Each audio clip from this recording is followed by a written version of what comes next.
Hey crew, it's Pitt. Uh, we're going to tackle some MBTI today. This is the basics. It's also going to serve kind of as a channel introduction because this will probably be one of the first viewed videos that I'll do. So this is a change of direction for the channel. We're not going to be doing the news and politics thing. For one, I'm having voice issues, so I have to try and keep the content different. There'll be edits in this because I won't be able to do the whole thing in a straight shot.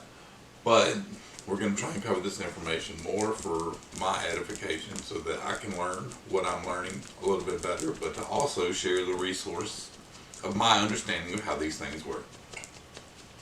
What we're going to be dealing with is it's called Jungian depth psychology. The most commonly known part of it is the Myers-Briggs type indicator, the MBTI, and that's the most likely what you've seen. It was not enough for me. It was very superficial. I needed more, so I dug a little bit deeper. What we're going to talk about first, this comes from Carl Jung, who invented basically typology. He did it along with many other works. He was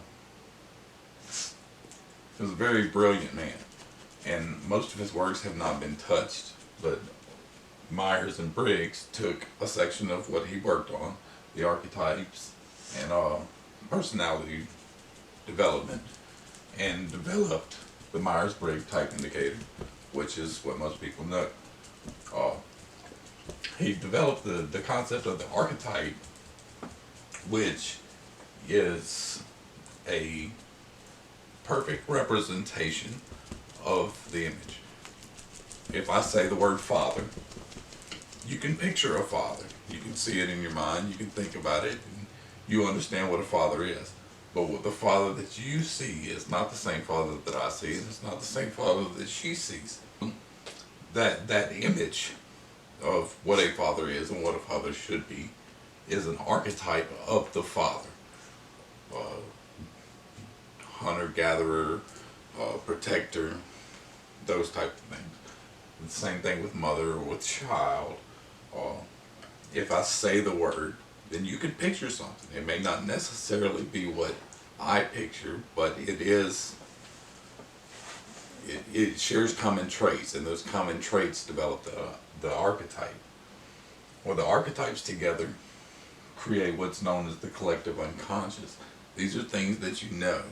Like you know these things, even if they aren't explained to you expressly, you still know them, such as what a father is and what a mother is. There are other parts to this.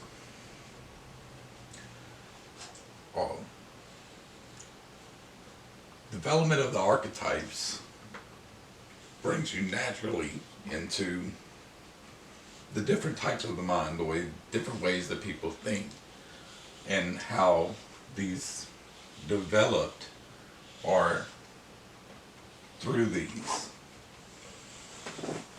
It's a journey. The introverted and the extroverted are both what you normally think of and not what you normally think of. It represents two different concepts at the same time. The standard understanding of introverted and extroverted, there's the sociability of a person, the outwardness expressions, the boisterousness. So an introverted person is characterized as a wallflower, or someone who just stays to themselves basically, and an extroverted person obviously is the opposite of that. Is somebody that's out there for the whole world to see. And that is a true thing, and it is definitely the leans into the types, but at the same time it also deals with, in relation to the personality types, an introverted means myself, whereas an extroverted means everyone else. The tribe, as the objective personality people put it, toward to others. Oh, which leads into the personality types themselves. The way that you think. Everybody has all of the things, but the way that these four particular ways of thinking are either towards yourself or towards others determines how you're pretty much going to react to something. Well, the four types are the base types. There's you're either an intuitive or a sensor, and thinking or a feeler. They're kind of flip of a coin, but not really. uh, Everybody has all four of them in some manner, but if you have an introverted intuition, then you'll have an extroverted sensing. It's just the way physiology works. It's just how it happens. And none of this work is my own, by the way. We're going to get to that in a second. But so the introverted, extroverted, intuition and sensing flips, and feeling and thinking flips, because they're kind of the opposites of each other, and the way that you deal with other people and yourself with them varies. Alright, now that we've got the basics of what the types are, where they came from, and what the MBTI is, not as a whole, because it is an evolving science and nobody has it down correctly yet. There are some people working on some good stuff, and we're going to talk about that. So now we're going to jump over to this side of the board, and we're going to do the typical Jeremy Pittman thing, and I'm going to jump out of my outline in out of order and go into how I got into this and how I got started in my own journey of self-discovery and trying to work through some of my own issues. I've stumbled onto Jordan Peterson and his teachings on YouTube, because I watch a lot of YouTube, and the concept of the clean your room kind of got me motivated. It kicked me into okay, you need to fix yourself type of situation. So I started looking into how I could fix myself, and I stumbled into the MBTI from Jordan Peterson. Does not espouse the MBTI at all. He's a big fiver. I lean away from the big five. It's a little bit too subjective for me. I lean more towards the objective end of it, which is why we'll get into that. So in the process of cleaning my room, I stumbled across the MBTI to figure out where my issues were coming from. And it didn't quite get me there, but it got me thinking in the right direction. I started rooting out my issues and figuring out what was wrong with me. But I still didn't understand how this affected me. And then I ran into Mr. C.S. Joseph Chase, and it really changed the way I looked at things. It got me away from the first definition of introverted, extroverted, and into the second definition of introverted and extroverted, as to dealing with the cognitive senses, which is what that's called. This plus this equals a personality type. We'll get into that on another episode. So I devoured the Chase's content, like ate up everything that was available on YouTube, and except for the actual typing. I'm not a fan of the typing method. I get it, but the typing for pay kind of puts a pressure on it that makes it quick and maybe misses some of the context for some mistypes. Not to knock on C.S. Joseph at all, because without him and without Dave and Shan, I would not be working where I'm at mentally. All credit to them for that.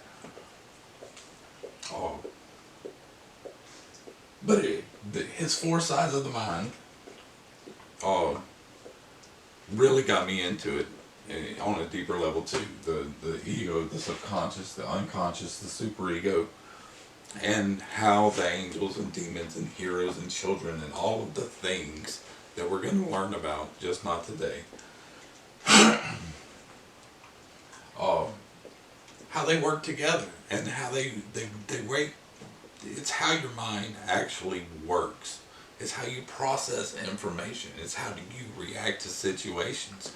And it's not a this is better than this, or there is no best. So when you're learning why and figuring it out, it wasn't a scientific enough approach for me. So in my quest to make it more scientific, I ran into objective personality and David Shan, who brought me even deeper into how the type right, how to get the right type so that you understand exactly what's going on with all of this. I think what's eventually going to happen is that these two are going to complement each other in a way. And I don't know that they'll ever be able to work together though. So I'm going to do my best to try to piece the two styles together and try and get it right.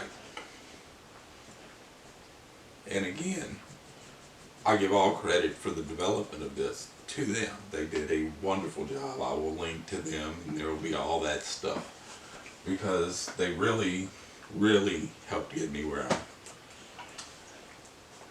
I tried to do socionics. I tried to look at socionics and I just can't. Jack is a wonderful, effervescent person, and he's engaging, and I still just, I can't do the system. So the World Socionic Society may help you to understand better. Definitely look them up. I'm sure that there is some truth to be found there. I couldn't engage in that.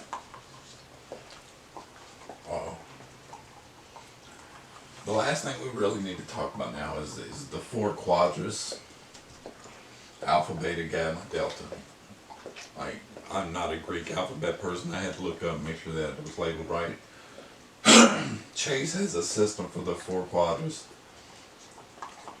There's different archetypes. I think the alpha quadra is rogue, the beta quadra is templars, and then there's a knight, and there's something else.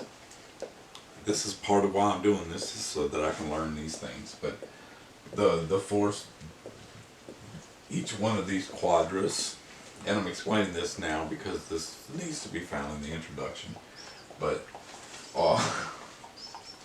the four quadras, which will each be four types, are clusters that kind of think in the same directions.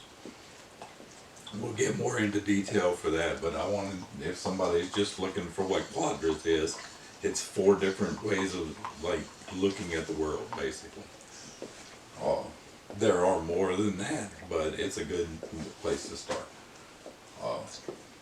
And with that, I think we are going to wrap it up for today.